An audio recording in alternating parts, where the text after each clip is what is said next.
아들이라고. 자, 이 사건은 우리가 잘 알고 있습니다. 그런데 한 걸음 더 나가 보겠습니까? 주는 제자에게 물어봤습니다. 사람들이 나를 누구라고 부르더냐? 이 질문을 좀 더 확장시키면 이렇게 질문을 바꿔보겠습니까? 하나님이 나를 누구라 하느냐? 여러분들, 주님은 세상 모든 자가 당신을 어떻게 보고 있는가를 물어봤지만은 이걸 질문을 약간 바꿔보면 이런 질문이 가능합니다. 하나님이 나를, 즉 하나님이 예수 믿는 나를 뭐라고 말할까? 다시 말하면 사람들이 너를 누구라 하느냐? 하나님이 너를 누구라 하느냐 물어본다면 우리 답이 어떤 답이 나올지 참으로 궁금합니다. 여러분들, 이 땅을 살 때 평판이라는 것이 있어요. 누군가 날 볼 때마다 느끼는 평판이 있습니다. 주님도 평판을 물어봤고 우리는 이 시간 다시 한번 그 질문 앞에서 어떤 질문이 가능하냐면 하나님과 모든 사람이 나를 누구라 부르고 있는가? 내가 어떤 사람이라고 부르고 있는가? 이런 질문에 당도하면 우리 긴장할 수밖에 없다, 그런 말입니다. 여러분, 주위에서 하나님이 여러분을 뭐라고 부르십니까? 성경을 바라보면 몇 인물이 있습니다. 제가 기도할 때마다 함께 고백하는 인물들인데 하나님은 요셉을 뭐라고 불렀습니까? 이와 같이 하나님의 신이 감동한 사람을 우리가 어디서 얻을 수 있으리요? 하나님은 요셉을 평가했어요. 하나님의 신이 감동한 사람이라고요. 여러분은 무엇에 감동되어 있습니까? 아니, 무엇이 나를 감동시켰습니까? 하나님은 요셉과 오래 일하고 싶었습니다. 하나님과 기쁘게 일하고 싶었기 때문에 당신의 성령으로 그를 감동을 시켜서 늘 곁에 두었다, 그런 말입니다. 여러분들, 만약 요셉이 물어볼 것입니다. 하나님이 나를 뭐라고 부르실까? 너는 하나님의 신에 감동한 사람이야. 이보다 놀라운 평가가 어디 있겠습니까? 이걸로 끝나지 않습니다. 에녹을 바라보십시오. 하나님은 에녹을 뭐라 불렀습니까? 나를 기쁘게 했던 자란 말씀입니다. 저가 이 땅에 있을 때, 그래서 하늘에 옮기기 전에 나를 기쁘시한 증거를 받았다고 말씀을 합니다. 그러면 하나님은 에녹을 볼 때마다 어떤 평가를 내렸습니까? 너는 어떤 공간, 어떤 장소, 어떤 상황 속에서도 항상 나를 기쁘게 했던 하나님의 종으로 평가했다, 그런 말이거든요. 이뿐만이 아닐 거예요. 느헤미야 당시에 하나냐라는 인물이 있습니다. 7장 2절 사건일 것입니다. 그때 주는 그를 이렇게 평가합니다. 하나냐는 위인이 충성되어 모든 무리 가운데 하나님을 경외함에 가장 뛰어난 자라. 하나님께서 그를 그렇게 평가했다는 겁니다. 여러분, 놀랍지 않습니까? 모든 무리가 다 모였는데 아버지가 유독 백미처럼 평가하기를 너는 나를 경외함에 가장 뛰어냈다. 그의 말과 행동, 모든 사고방식들이 주가 볼 때에는 같이 모인 무리 모두와 비교할 때에도 하나님을 영화롭게 하고 높이는 데 쓰임받는 가장 으뜸으로 하나님이 평가했다는 것이 아니겠습니까? 우리는 또 알고 있습니다. 바나바는 착한 사람이요 성령과 믿음이 충만했다고 성경은 증언합니다. 바나바가 물어봤을 것입니다. 하나님과 모든 사람이 나를 뭐라고 부르더냐? 예, 제가 들었습니다. 당신은 착한 사람이라고 평가합니다. 그리고 더 나가서 성령과 믿음이 충만하여서 그 통제를 사는 이런 참종이라고 평가함을 제가 들었습니다. 이런 말을 들을 때 어떤 마음이겠습니까? 행복하지 않겠습니까? 주님 당시에 나다나엘이 있습니다. 저는 참 이스라엘 사람이요 내 속에 간 사람이었구나. 참이란 말인 거예요. 형식과 모양으로 아버지 앞에 내가 참 성도라 고백한 자 많았지만 주가 심장 폐부를 볼 때에 그는 간사와 교만이 없는, 그리고 비굴함이 없는 이런 인격체를 좋아 나왔기 때문에 저는 평가합니다. 너는 참이었다고. 우리는 다니엘도 알고 있습니다. 다니엘은 여호와께 크게 은총을 입었다고 말씀합니다. 여러분, 일련의 사건을 들어봤습니다. 인물을 봤습니다. 그들 모두에게 이름과 함께 그 곁에 빈 공란이 있다면 그의 삶의 내용이 다른 말로 정리가 되어 있습니다. 하나님의 신이 감동한 사람이었다고, 옮기기 전 하나님을 기쁘시게 했다고, 그리고 여호와를 경외함에 가장 뛰어났다는 말들, 더 나아가서 참이었다는 말들, 착한 사람이요 성령과 믿음이 충만했다는 말을 그리고 여호와께 크게 은총을 받단 말을 다 듣고 있지 않습니까? 그러면 그분들 이름의 자리에 우리 이름을 한번 대입시켜 보겠습니까? 누구누구는 하나님의 신에 감동한 사람이었다. 우리는 춤을 출 만큼 기쁘지 않겠습니까? 오늘 이 부분을 함께 나누기를 원하는 것입니다. 오늘 우리는 갈렙을 보기를 원합니다. 이 갈렙은 하나님께 어떤 평가를 받았을까? 그리고 이 평가가 아름답다면 이런 평가를 받는 이유가 무엇이었을까를 보시면서 우리 삶 속에 내 삶을 돌아보는 중요한 기회가 됐으면 참 좋겠습니다. 민수기 14장 24절 말씀에 하나님께서 모세를 통하여 갈렙의 인물평, 신앙의 평가서를 알려주었습니다. 한 줄이었습니다. 내령 갈렙은 그 마음이 그들과 달라서 나를 온전히 좇았은즉 내가 그를 처음으로 인도한 그 땅으로 갖게 한다는 말씀을 줬단 말이지요. 돌아보세요 여러분들. 내정 갈렙은 그 마음이 그들과 달랐다는 말이 하나님께서 내리신 갈렙에 대한 평가였다는 거지요. 이 사건을 이해하려면 민수기 13장에 필요합니다. 애굽을 나온 다음에 하나님께서 바란 광야를 지나서 가데스 마을에 도착을 했습니다.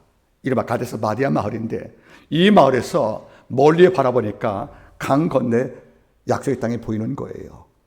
그 땅과의 정복 전쟁을 앞두고 나서 모세는 각 지파의 우두머리였던 12명을 선출해서 그 땅에 40일간 탐지를 시켰습니다.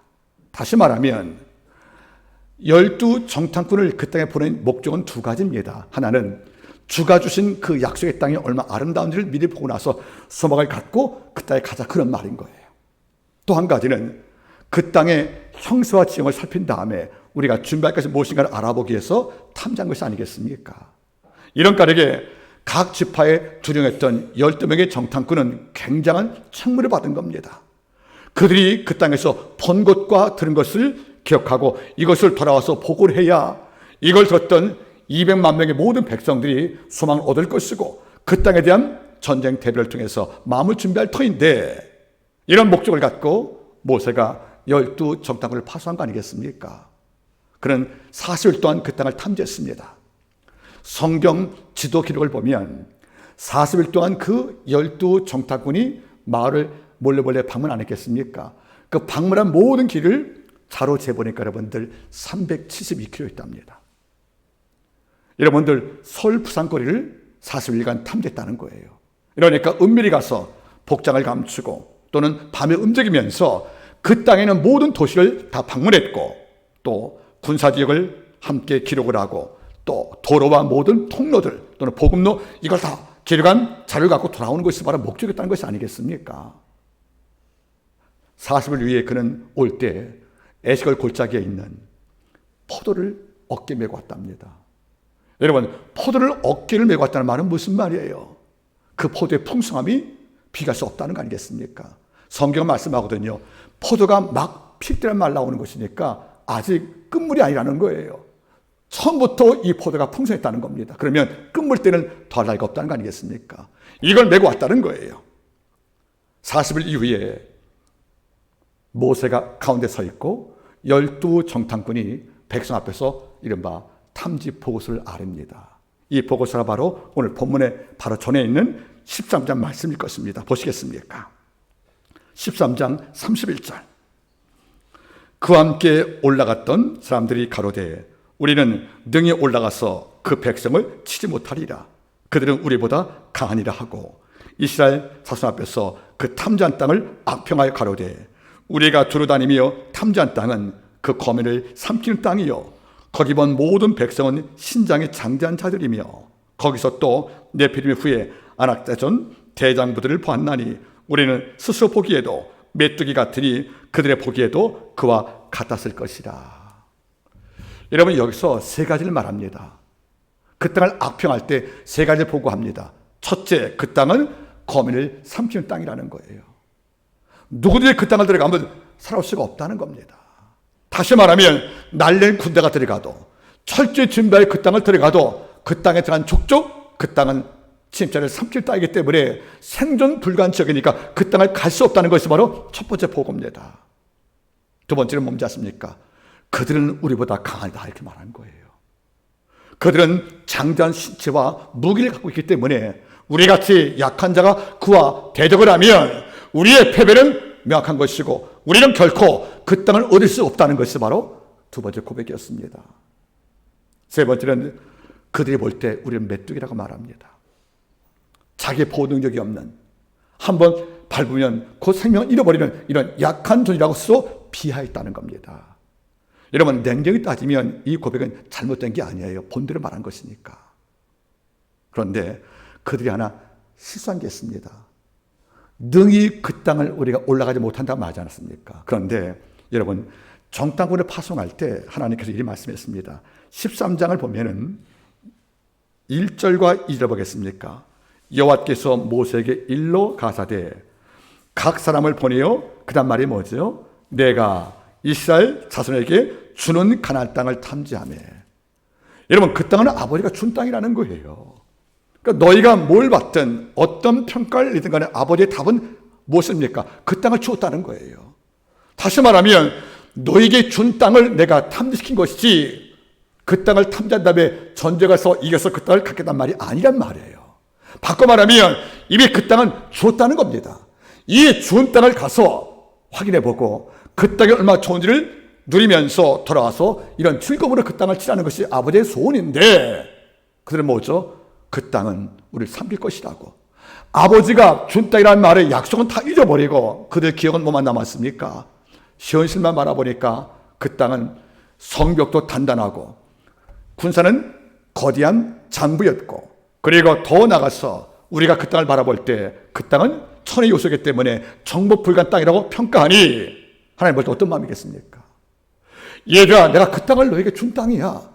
준 땅을 한번 바라보라고 그 땅을 탐지시킨 것이지 그 땅이 정복 가능할 것인가 정복이 안 될 것인가 이런 평가를 내리라고 우리 보는 게 아니라는 겁니다.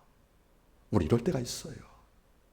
저는 기도할 때 가끔 하나님께 이리 말합니다. 하나님, 저 지금 드릴 모든 기도 응답 받은 걸로 하고 시작하겠습니다. 하나님 말씀 그랬거든요. 마가복음에 너희가 믿고 구한 것은 받은 줄 믿으라는 말이에요. 어떤 기도는 구해서 받기도 합니다. 어떤 기도를 받고 믿음으로 기도하는 거란 말이에요. 여러분들, 이 땅은 이미 주었다고 말합니다. 준 땅을 한번 가보라는 거예요.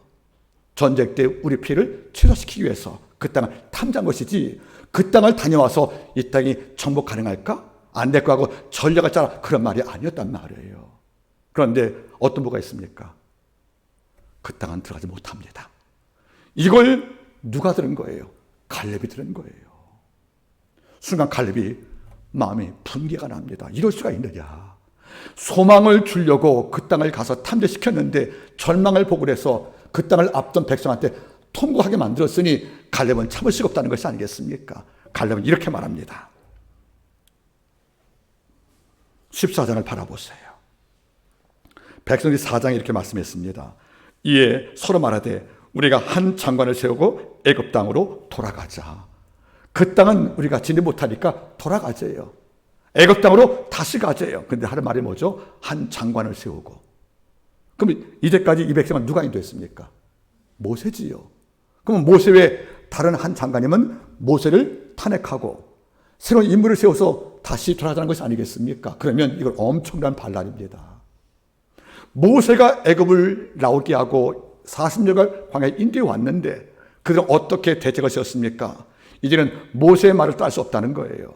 더 냉정히 따지면 모세가 한 말은 모세의 말이 아니었거든요. 주의 말씀을 대언한 거 아니겠습니까? 이러니까 모세가 아닌 다른 인물, 즉 하나님께서 말씀하는 모세가 아닌 모세와 다른 인물을 세워서 돌아가자. 다시 말하면 하나님의 말씀을 거역하는 것이고 모세를 폐위하는 것이고, 다시 말하면 우리의 뜻과 맞는 한 인물을 새로 지도자를 세워서 가자는 것이 바로 백성의 계획이었다는 것이 아니겠습니까? 이거 갈렙이 들은 거예요. 순간 마음에 거룩한 분노가 생깁니다. 이렇게 말합니다. 14장 6절 그 땅을 탐지한 자 곧 눈의 아들 여호수아와 여분의 아들 갈렙이 그 옷을 찢고 분개했다는 거죠. 이스라엘 자손의 온 회력에 일러 가로되 우리가 두루다니며 탐지한 땅은 심히 아름다운 땅이라. 여호와께서 우리를 기뻐하시면 우리가 그 땅으로 인도하여 드리고 그 땅을 우리에게 주시리라. 이는 과연 젖과 꿀이 흐르는 땅이다. 오직 여호와를 거역하지 말라. 또 그의 백성을 두려워하지 말라. 이 말이란 말이에요. 이러면 갈렙의 보고는 전자 보고와 세 번째 다릅니다. 그들은 그 땅을 거민을 삼킨 땅이라 말하지 않습니까? 갈렙은 젖과 꿀의 땅이라고 말씀했다는 거예요. 그리고 그 땅을 우리가 갈 수 없다고 말하지만 갈렙은 말합니다. 여호와가 우리를 기뻐하시면 그 땅을 갈 것이라고요. 그리고 우리가 메뚜기라고요. 그 뒤에 말합니다. 그는 우리의 밥이라고요. 여러분 놀랍잖아요. 같은 사건과 같은 현실을 보고도 보고서가 다릅니다. 그러면 여러분들 갈렙이 잘못 본 것입니까? 따지면 여러분들 10대 2인데 10명은 본 것과 2명이 여기서 갈렙 본 것이 다르단 말인데 이건 어떤 차이가 있겠습니까? 한 사람은 현실만 바라본 거예요.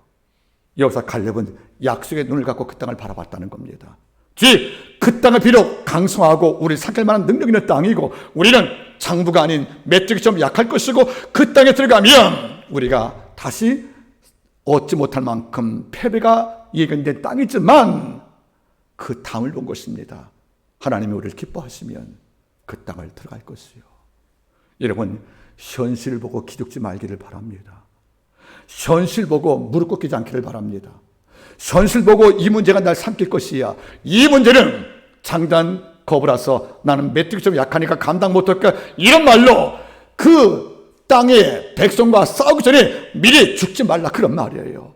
어떻게 기도 한 번 안 해보고 어떻게 말씀을 통하여 여호와께 외침도 없이 모든 문제 앞에 포기하고 넘어지는 이런 일을 우리가 쉽게 선택할 수밖에 있습니까? 이럴 수 없다는 겁니다.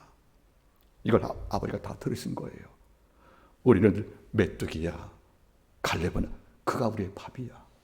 그 땅은 거민을 삼키는 땅이야. 아니 그 땅은 약속의 땅이고 젖과 꿀이는 땅이야. 그 땅은 우리를 삼켜서 안 돼. 아니야. 여호와가 인도하시면 그 땅을 받을 수 있어. 이걸 아버지가 들으신 거예요. 이러고 오늘 말씀합니다. 오직 내 종 갈렙은 그 마음이 그들과 달라서 나를 온전히 쫓았은즉. 이게 아버지 평가란 말이에요. 여러분들 이 고백을 통해서 우리 세 가지 말씀을 함께 나누길 원합니다. 먼저 하나님께서 갈렙을 어떻게 호칭을 했습니까? 따라하세요. 내 종 갈렙은. 내 종이라고 불렀다는 거예요. 내 종. 여러분 잘 보시기 바라겠습니까? 아버지께서 갈렙의 이름 앞에 붙인 별칭이 하나 있습니다.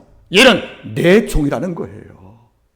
여러분 종이라는 말은 원래 주인에게 소속된 하나의 인격체를 말합니다. 그런데 냉정히 따지면 아리스토텔레스의 말에 의하면 그 당시에 노예라는 개념은 말하는 도구라는 거예요. 모든 도구는 주인의 소유에 있잖아요. 그렇죠? 근데 여러분들 쟁이라든가 수레들, 말, 나귀 이게 다 도구인데 인간은 도구인데 그와 다른 것이 뭐죠? 말쯤 한다는 건 말이나. 그러니까 말하는 도구라는 것은 무슨 말입니까, 여러분들? 실제 인격적 대상에 포함되지 않는 것이 아니겠습니까?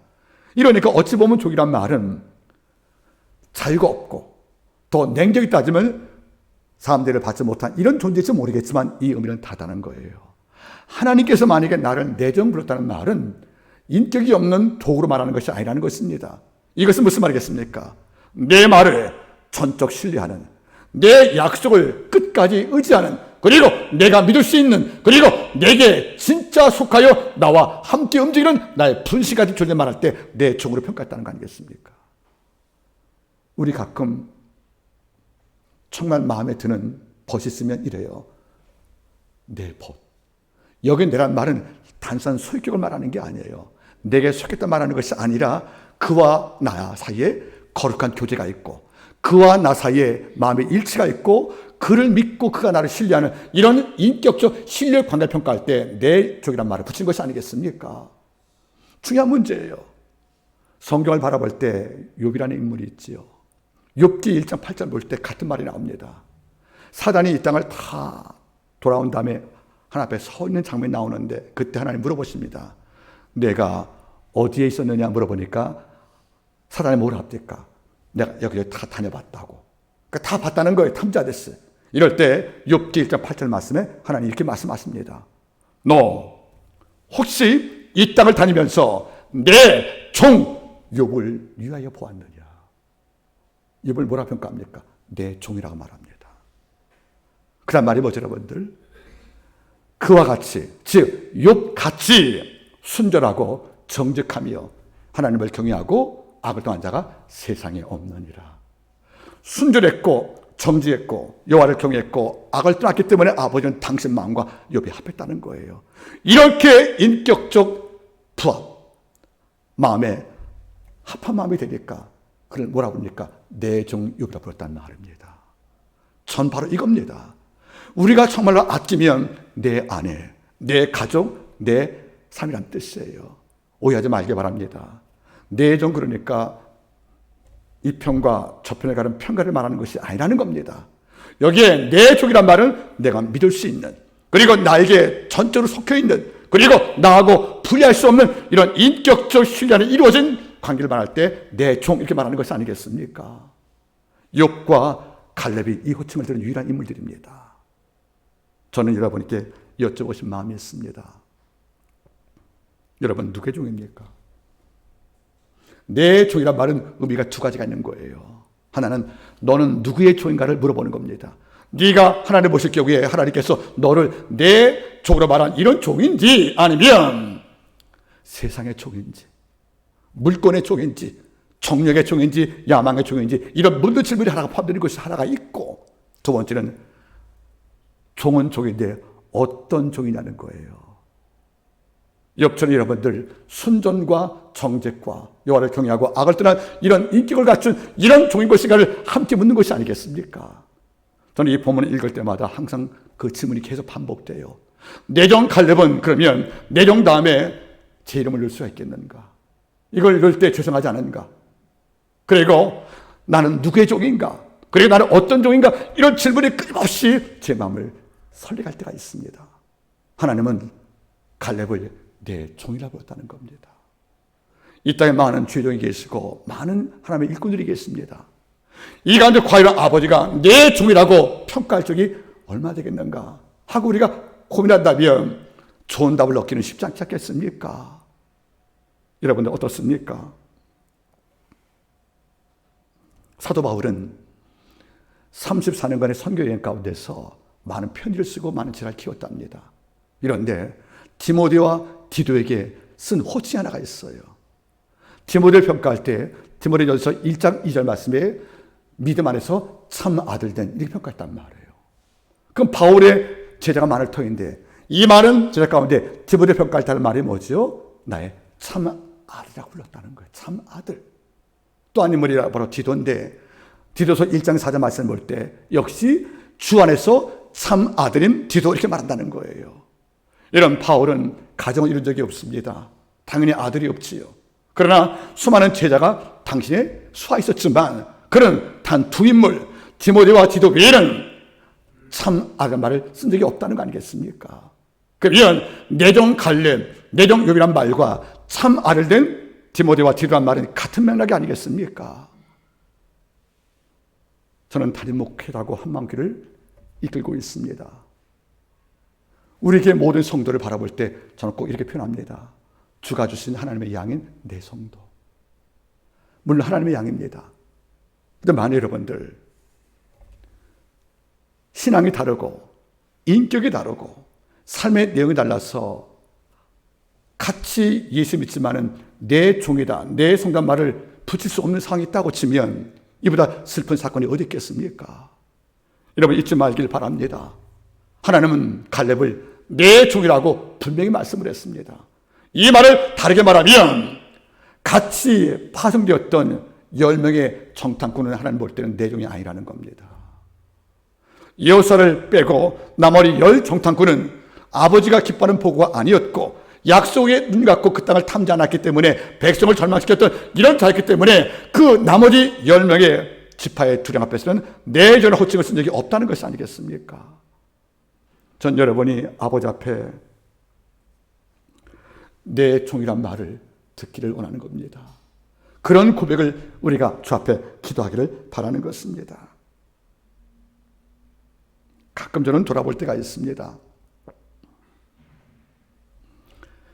바울 당시에는 종이란 말이 굉장히 수치연이었습니다. 그런데 하나 예외가 있습니다. 가이사의 종 그러면 황제를 섬기는 황궁 내 일꾼이니까 어떤 종보다 존경을 받은 거예요. 그래서 같은 종이지만은 가이사 즉 황제의 종은 다른 종과 함께 아주 예우가 좋았습니다. 그러니까 모두가 바라는 꿈이 황제가 통치하는 공공기관에 들어가서 황제의 명을 받는 종 되는 게 소원이었습니다. 이걸 알던 바울은 이리 말합니다. 나는 예수 그리스도의 종이라고요. 모두가 가이사 황제의 종을 꿈꿀 때 그는 말하죠. 십자가 죽었던 바로 예수의 종이라고 자기를 소개합니다. 다시 말하면 황제의 종보다 예수 종을 더 기뻐했던 것, 더 나아가서 하나님께서는 바울을 내 종으로 그 자칭했던 바울을 인정했기 때문에 바울은 자기를 표현할 때 예수의 종이라는 말을 기뻐한 것이 아니겠습니까? 전 여러분들이 누구의 종인가 한번 궁금했으면 좋겠습니다. 스스로에게. 이제까지 지난 주간 한 주간 동안에 누구의 종을 살아왔습니까? 바울은 우리에게 단호히 말합니다. 죄를 짓는 자는 죄의 종이니. 세상을 좋아하면 세상한테 통치받는 세상 종이라는 겁니다. 야망과 욕망들, 더 나아가서 여러분들 이기주의와 더 나아가서 게으름들 여기에 묶여있으면 그것의 종이라는 말을 우리가 부인할 수 없는 것이 아니겠습니까? 여러분이 일평생 내 종이라고 하나님께 평가받기를 바랍니다. 두 번째 뭐죠? 그 마음이 그들과 달랐다고 말합니다. 갈렙은 마음이 다른 자였다는 거예요. 누구와? 열 지파의 두려움과 약속을 받고도 두려워서 그 땅은 우리를 삼키는 땅입니다 하고 악평을 했다는 거지요. 더 나가서 무슨 말입니까? 장부니까 우리 메뚜기입니다. 결과 그 땅을 올라가지 못하니까 돌아가십시오. 우리는 장관 세워서 모세를 폐위하고 우리는 다시 애굽 땅 가서 바로왕의 노예가 되겠습니다. 약속의 땅을 선물 받고도 다시 애굽에 돌아가서 모세를 버리고 다시 노예의 땅을 발상할 경우에 모든 백성이 동의했지만은 모세 여기서 갈렙은 동의하는 거지요. 대세가 뭡니까? 돌아가자입니다. 여러분들 여론이 뭡니까? 우리 진다는 겁니다. 그 여러분들 상식이 뭡니까? 우리 이길 수 없다는 겁니다. 이 마음에 모두가 묶여있을 때에 갈렙은 그 마음과 달랐다는 겁니다. 야훼가 기뻐하시면 그 땅 들어갑니다. 우리는 맷쟁이가 아니고 우리는 그를 삼키는 그를 우리의 양식인 밥일 것이라고. 여러분 마음이 달랐다는 거예요. 이 말은 생각이 다른 겁니다. 보는 관점이 다른 거예요. 하나님께 약속을 받은 자는 그리고 말씀에 위로받는 자는 똑같은 사실 보고도 그들과 생각과 마음이 다릅니다. 어두운 밤에 절망을 보지만 믿는 성도 어두운 밤에 앞으로 다오를 새벽에 그 여명을 기대하는 거예요. 믿는 성도가 이 땅만의 백성과 어떤 차이가 있지 않습니까? 그 마음이 다르다는 겁니다. 여러분 성경을 잘 보시겠습니까? 사무엘상 24장을 보면 다윗이 나옵니다. 이 다윗은 사울 왕에게 쫓김을 당하는 도망자였습니다. 어느 날 엔게디 굴에 들어서 몰래 숨었습니다. 하도 사울 왕의 삼천구사가 전 지역을 다 훑어 수색을 하니까 피할 장소가 없었어요. 여러분들 물도 없는 하다못해 꽃과 이삭을 따먹을 식물조차 없는 엔게디 사막에서 굴에 숨었다는 거지요. 이제 못 나옵니다. 양식도 없으니까. 그를 따라왔던 400군사가 성의 고개 포 숨어 있다는 거죠. 그런데 사울 왕이 다윗을 추적하다가 잠시 날이 더우니까 갑옷을 다 벗고 굴에 들어온 거예요. 그러니까 사울 왕은 무장이 안 된 겁니다. 근데 다윗은 무장이 돼 있었고 수하의 군사가 그 굴 안에 있다는 거예요. 그런데 사울 왕이 굴에 홀로 들어왔습니다. 이 순간 이걸 포착한 다윗을 따라왔던 군사가 이리 속삭입니다. 왕이여, 당신의 원수를 여호와가 지금 붙여주었으니까 지금 죽이시면 앞으로 도망갈 이유도 없고 당신은 사무엘의 길을 못 쓰니까 이제 황제가 되어도 왕이 되어도 누구도 반대 못할 거라고 지금 당장 사울을 죽이라고 다윗을 설득한 거예요. 그들은 마음이 옳을지 몰라요. 왜? 이미 사무엘이 사울 왕을 패하고 다윗의 길을 왕을 세웠잖아요. 보좌에 앉지 못한 것뿐이지 사실은 왕과 다름이 없고 그리고 지금 사울 왕은 하나님 법들을 어긋나서 주가 세운 종인 나를 죽이려고 지금 여러분들 국가의 능력을 낭비하고 있지 않습니까? 더구나 날 따라왔던 군사 말도 옳아요. 하나님이 기회를 안 줬으면 무장을 해제한 채 사울 왕이 우리 앞에 올 수 있겠냐는 거예요. 이런 기회 준 것은 아버지 뜻이니까 지금 그를 살해하면 더 이상 우리 도망가지 않는 것이고 우리가 이런 앵게드굴이 아니고 예루살렘의 중심에 우리 왕의 보좌에 앉을 거라고 다윗을 설득했단 말이지요. 이 마음은 사실 틀린 마음은 아닐 겁니다. 그런데 다윗은 마음이 달랐습니다. 여호와께서 기름 부은 왕인데 아버지가 직접 패하기 전까지 어떤 명령을 주까지 내가 하나님 앞서가서 그를 살한다는 것은 아버지 앞에 범죄하는 것이다 하고, 그리고 뭐만 배웠습니까? 옷자락만 살짝 비웠대요. 이러고도 성경 말합니다. 옷만 베고도 마음에 찔려 하나님께 참여했다 고백했다는 거죠. 여러분, 상식으로 바라보면 다윗같이 어리석은 사람이 없는 거예요. 기회를 주어도 못 죽이고, 그리고 옷만 베어도 여러분들 마음이 아파요. 이런 마음 갖고 어떻게 전쟁터에서 여러분들 국가를 끌어갈 수 있겠습니까? 이런데 하나님은 이 마음을 주목했다는 겁니다. 이 다윗도 그러니까 마음이 달랐다는 거 아니겠습니까? 여러분, 믿는 성들은 마음이 달라야 됩니다. 이 땅 많은 백성이 이익을 추구할 때 우리는 섬김을 추구합니다. 이 땅 많은 백성이 양보하면 내 자존심이 죽었지, 이렇게 죽기만큼 싫을 만큼 양보를 거부할 때 우리 기꺼이 양보합니다. 그 이유가 뭔지 아십니까? 모두가 사는 길이니까. 그래서 한 뺨 때리면 같이 뺨을 때는 것이 아니라 다른 뺨을 돌려대는 겁니다. 세상은 한 뺨 맞으면 맞기 전에 미리 때릴 수 있는 것이고, 맞은 다음에 두 배 때려야 속이 풀립니다. 성경은 한 뺨 맞으면 다른 뺨을 돌려대라고 말합니다. 유일을 볼 땐 바보지만 이게 뭡니까? 그들과 다른 삶을 살려는 아버지의 계명이라는 겁니다. 오래 갈 때 심리 갑니까? 오래 가는 것도 싫은데 심리 더 가서 여러분들 고통을 더 감내합니까? 여러분들 세상 볼 때는 이것은 옳지 않은 마음 아니겠습니까? 하지만 믿는 성들은 그들과 마음이 다르다는 겁니다. 기꺼이 간다는 것이 아니겠습니까? 로마 당시에 남자에게 있어서는 안 되는 품성이 바로 온유였어요. 온유, 부드러운 마음. 약자의 품성으로 봤기 때문에 로마 당시에는 온유한 사람을 가리켜서 여러분들 거지 아니면 병자를 봤다는 거 아니겠습니까?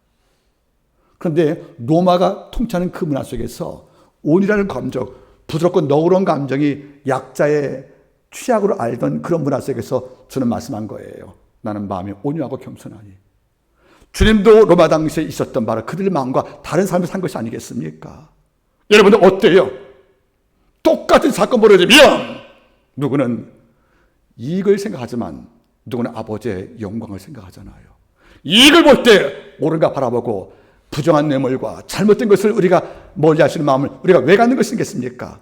주는 말씀해 줬다는 거죠. 내정 갈렙은 그 마음이 그들과 달라서. 여러분들 10명이 그 땅을 못 간다고 그러고 소극적인 여호사는 가만히 앉아있고 홀로 갈렙이 그 땅 가시다고 혼자 외치면 여러분들 10대1 싸움인데, 이런 싸움을 누가 하고 싶겠습니까? 사실 뻔히 질 싸움인데 말로 논쟁을 벌이면 10대1이니까 다수결로. 이런데 끝까지 말합니다.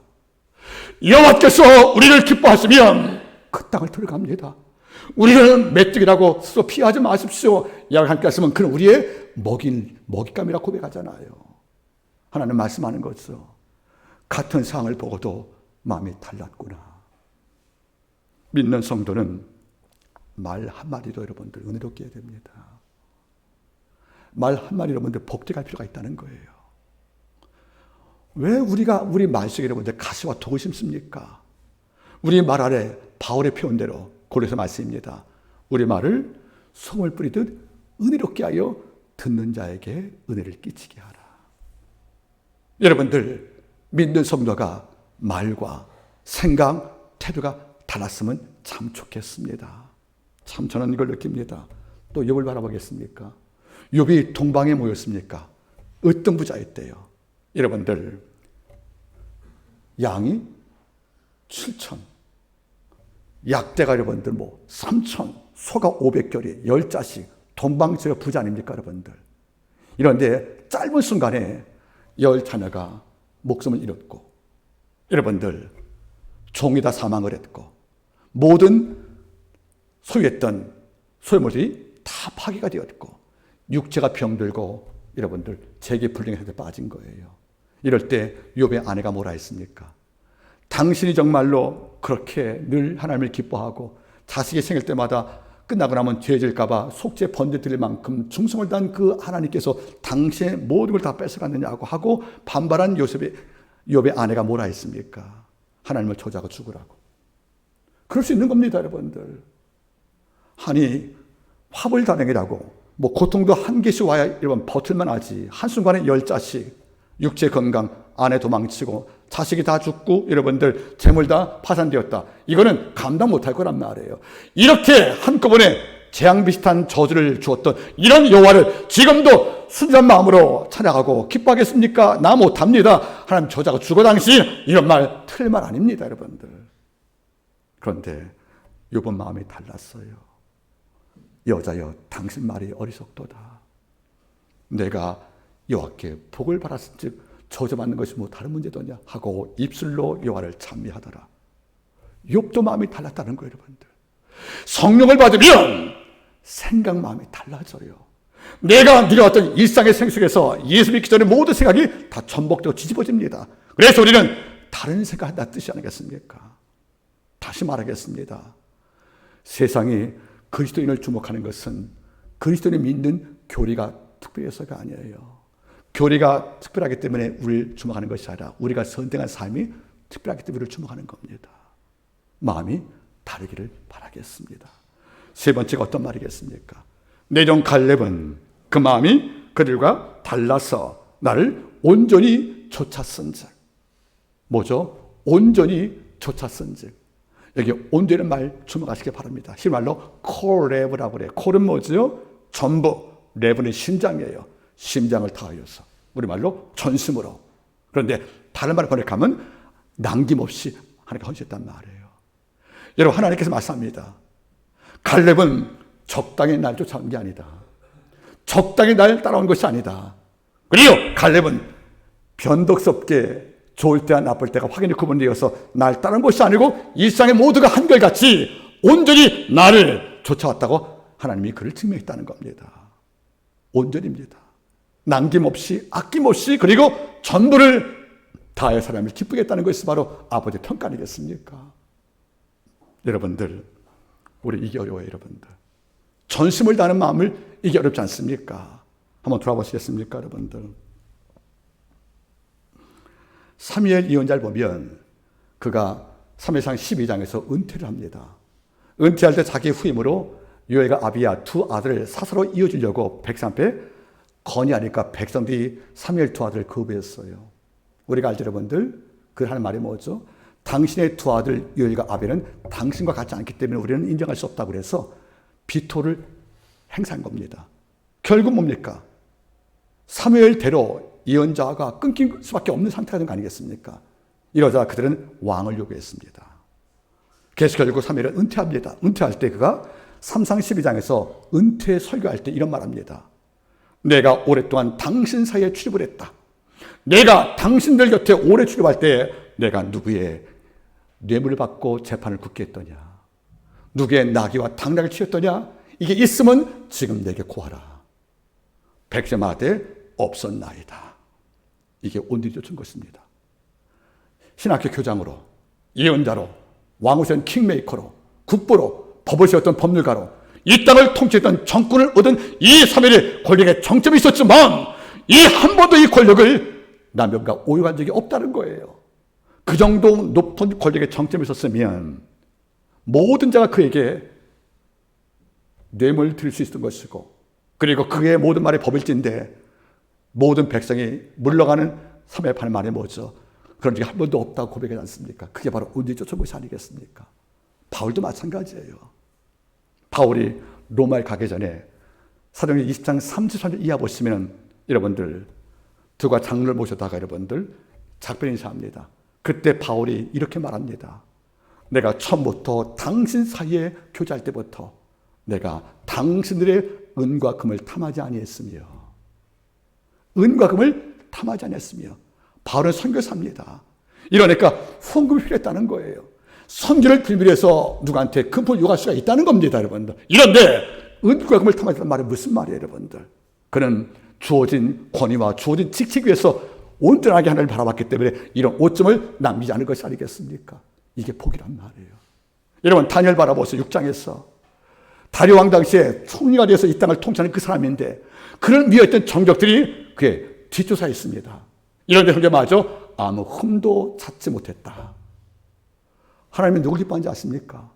권력을 주어도 타락하지 않는 자예요. 권력을 잡고도 남용하지 않는 자예요. 그리고 권력 안에 있으면서 여러분들 이 땅의 모든 악한 문화에 동안되고 하나님 앞에 온전히 거룩한 자가 아버지를 기뻐하는 자입니다. 교회사 바라보면 서기 303년부터 305년 사이에 로마 황제가 여러분들 디오클레티아누스라는 사람인데 디오클레티아누스라는 사람이 굉장히 기독교를 싫어했답니다. 그래서 박해가 이루어진 거예요. 근데 이 황제가 악하면서 사악한 지혜가 있었어요. 네로 당시 같이 무조건 사자골 던져서 짐승 밥되게 하는 이런 핍박이 아니라 조건을 제시합니다. 예수를 믿는 너희가 만약 너희가 읽고 있던 성경, 이 성경을 내게 넘겨주고 황제의 신상 앞에서 기독교 신앙을 부인하면 로마 시민권을 주겠다. 그 당시 로마 시민권을 얻으려면 방법이 두 가지밖에 없어요. 전쟁 때 큰 공을 세워서 황제가 준 법이 하나가 있고, 로마가 전쟁을 나갈 때 여러분들 군함 있죠, 군함. 군함을 바칠 만큼 큰 국가에 책을 내줘야 그때 여러분들 시민권 되는 거예요, 이방인들은. 그런데 뭐죠? 기독교인이 보고 성경을 내게 넘겨주고 불태워버리고 신앙을 부인하면 시민권 다 주겠다. 여러분, 이건 돈 들지 않고 로마의 백성 되는 겁니다. 그런데 놀라운 게 뭔지 아십니까? 부끄러운 고백 19이 성경을 넘겨주었다 합니다. 황제에게. 불태우라고. 그 다음 말 따라하겠습니까? 트라디토레스. 따라하세요. 트라디토레스. 이 말이 넘겨준 자라는 뜻이에요, 여러분. 넘겨준 자. 성경을 넘겨주었다 할지 모르겠지만 성경만 넘긴 게 아니에요, 여러분들. 예수를 넘겨버린 것이고 믿음을 넘겨버린 것입니다. 그는 뭡니까? 온전히 좋지 못했다는 거예요, 여러분들. 이런데 일부는요, 순교했답니다. 일부 교보들, 일부 성도는 뭔지 아십니까? 황제의 칼에 내가 목숨을 잃은 그 순간에 바로 그 순간 동시에 천국이 올 거라 믿었기 때문에 이 죽음을 찬양 가운데 받아들였고 그는 배교를 고한 것이 아니겠습니까? 그는 바로 온전히 조차한 자 아니겠냐는 거예요. 여러분 꼭 부탁드리겠습니다. 하나님은 우리에게 묻는 것이 있습니다. 내 영 갈렙은 그 마음이 그들과 달라서 나를 온전히 쫓았은즉 너는 누구 종이냐? 그리고 너는 어떤 종이냐? 너는 그 마음이 사람과 다르더냐? 교회 내에서 걸어간 날 주일날에 예수의 마음을 갖고 살다가 월요일부터 밖을 나가면 똑같은 방식과 똑같은 도덕 철학으로 이 땅 백성과 함께 더불어 산다면 주가 볼 때 우리는 구원의 백성이 없다는 것이 아니겠습니까? 또 묻습니다. 너를 온전히 나를 좇고 있느냐? 하나님이 원하는 걸 바로 우리 자신입니다. 우리 자신이 거듭나서 로마서 12장 말씀대로 그러므로 너희는 오직 마음을 새롭게 함으로 변화를 받아 마음을 새롭게 되어서 우리의 가치관이 바뀌는 것이고 내가 지녀왔던 모든 생활의 원칙이 이제는 다 탈바꿈되어서 예수 문화가 있는 이런 존재가 되는 것이 뭡니까? 온전히 따르는 것이 아니겠습니까? 말씀을 맺기를 원합니다. 바울이 기뻐했던 참 아들 디모데와 디도, 주가 기뻐했던 바로 내종이라는 갈렙과 욥, 그들 모두의 공통점이 하나가 있습니다. 그것은 삶의 전체 목적을 하나님께 두었다는 겁니다. 기쁨의 이유도 살아갈 이유도 바울의 고백처럼 내가 사는 것이 그리스도니 이런 고백으로 살아왔기 때문에 이 땅의 모든 문화와 싸워서 이길 만한 준비가 되어 있는 것이 아니겠습니까? 여러분 이번 주간에 어떤 유혹들과 미혹이 우리에게 올지 모르겠습니다. 이럴 때 우리는 분명히 잊지 마십시오. 나는 그분의 족이다. 나는 내 족이라고 부르시는 하나님을 실망시킬 수가 없다는 이런 마음을 갖고 그들과 다른 삶을, 다른 마음을 갖고 여호와를 온전히 쫓아가는 이런 자리에 서 있기를 주의 이름으로 함께 축복합니다. 기도하겠습니다.